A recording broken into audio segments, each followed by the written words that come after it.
পুরাতন মালদার বাচামারি গভর্নমেন্ট কলোনির নিচুপাড়া বাউল কমিটির উদ্যোগে ২৯তম লোক সংস্কৃতি বাউল উৎসব অনুষ্ঠিত হয়।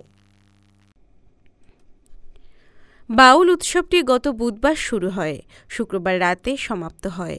এই বাউল সংকীর্তন অনুষ্ঠানে উত্তরবঙ্গ ও দক্ষিণবঙ্গের বিভিন্ন ক্যাসেট শিল্পী এবং তরজা শিল্পী বাউল গান পরিবেশন করতে আসেন। প্রচুর ভক্তের সমাগম হয় এই বাউল অনুষ্ঠানে। বাউল কমিটির সদস্য দ্বিজেন্দ্রনাথ সরকার জানান, সকলের সহযোগিতায় প্রতি বছর বাউল উৎসব অনুষ্ঠিত হয়। বাউল সংকীর্তন হচ্ছে, এটা আজ ২৯ বছর চলছে আমাদের। মায়েদের ভালো লাগছে তো? এটা বাচাবাড়ি গভর্নমেন্ট কলেজ সংলগ্ন। আমরা সদস্য মিলে এটা করি এবং পাড়ার ১৮ লোক সহযোগিতা করছে।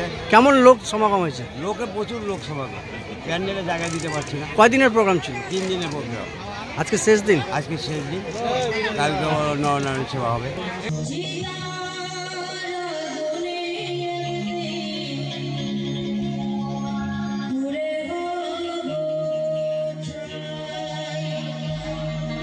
মালদা টুডে।